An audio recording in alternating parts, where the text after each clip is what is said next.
this is the Peter Pan story, roughly speaking. Peter Pan is this magical boy. Pan is the god of everything, roughly speaking, right? And so it's not an accident that he has the name Pan.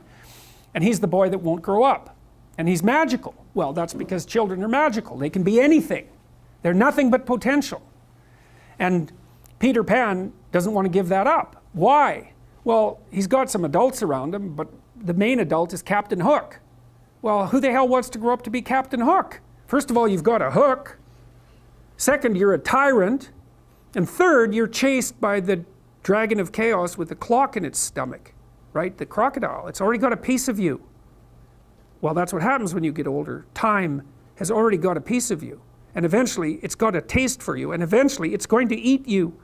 And so Hook is so traumatized by that he can't help but be a tyrant. And then Peter Pan looks at traumatized Hook and says, well, no, I'm not sacrificing my childhood for that. So that's fine, except he ends up king of the Lost Boys.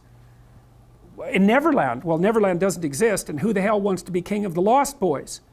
And he also sacrifices the possibility that he'll have a real relationship with a woman, because that's Wendy, right? And she's kind of conservative, middle class, London dwelling girl. She wants to grow up and have kids and have a life. She accepts her mortality, she accepts her maturity. Peter Pan has to content himself with Tinkerbell. She doesn't even exist. She's like the fairy of porn. She doesn't exist. She's the substitute for the real thing.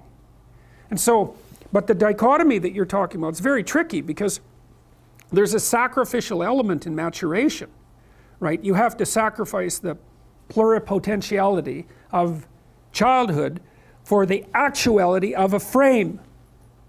And the question is, well, why would you do that? Well, one reason is it happens to you whether you do it or not. You can either choose your damn limitation, or you can let it take you unaware when you're 30, or even worse, when you're 40. And then that is not a happy day. And I see people like this, and I think it's more and more common in our culture, because people can put off maturity without suffering an immediate penalty.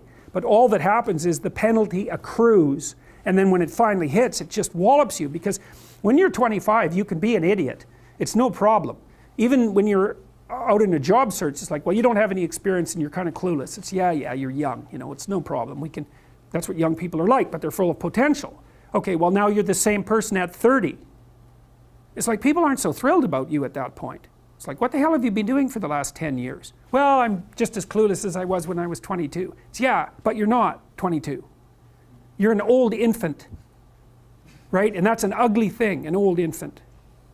So part of the reason you choose your damn sacrifice, because the sacrifice is inevitable, but at least you get to choose it. And then there's something that's even more complex than that in some sense, is that the problem with being a child is that all you are is potential, and it's really low resolution. You could be anything, but you're not anything. So then you go and you adopt an apprenticeship, roughly speaking, and then at least you become something. And when you're something, that makes the world open up to you again. Like if you're a really good plumber, then you end up being far more than a plumber, right? You end up being a good employer. Not that plumbers, I'm not putting plumbers down. It's like more power to plumbers. They've saved more lives than doctors. So, hygiene, right? So, if you're a really good plumber, well, then you have some employees, you run a business, you train some other people, you enlarge their lives, you're kind of a pillar of the community, you have your family. Once you pass through that narrow training period, which narrows you and constricts you and develops you at the same time, then you can come out the other end with a bunch of new possibility at hand. And Jung talked about that. He thought that part of the proper path of development in the last half of life was to rediscover the child that you left behind as you were apprenticing. And so then you get to be something and regain that potential at the same time. Very, very smart. Well, he was very, very smart, so that's very wise thing to know. So, yep. Sacrifice. We'll talk more about that too. You get to pick your damn sacrifice. That's all. You don't get to not make one. You're sacrificial whether you want to be or not. That's a good thing to know as well. So even though it's rather, it's a rough thing to figure out. But other questions?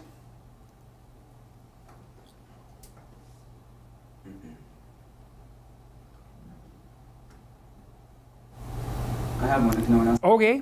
That thing you just said about noticing it more and more in people late into their 20s. Yeah. What do you think about that? Where do you think that comes from in terms of the culture we live in? I think universities facilitate it. Because you can go to university to not be something instead of going to university to be something. And it's Pleasure Island. And the price you pay for it, especially in the US, is debt. And you're enticed into it because the administrators can pick your pocket. So they rob your future self while allowing you to pretend that you have an identity, right? Very nasty. And you can't declare bankruptcy with your student loans in the US. It's indentured servitude. And it's precisely Pleasure Island. It's exactly that. And so tuition fees have shot way out of control. And part of the reason that universities don't make more demands on their students and let them get away with all the things they let them get away with is because they're basically, why the hell would you chase them out? They're $100,000 or more. So they can do whatever they want as long as you get to sell them to the salt mines. Right. So, and it's not the only reason, because the other thing that's happened is that the rate of technological transformation is so fast now, and the rate of turnover of things is that it is genuinely harder for people who are, say, 18 to 20. When I was a kid, roughly speaking, the kind of rough patch for life was probably 14 to 17, something like that.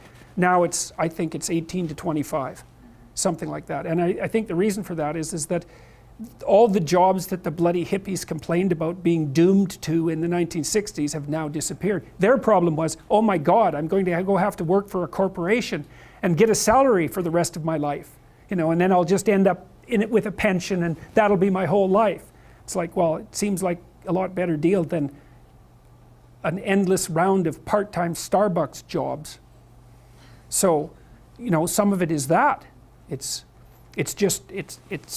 a space now in our culture that is lacking for people to make that transformation from adolescence into adulthood. And so it's the cost of that is forestalled. It's not a good thing. It's not a good thing.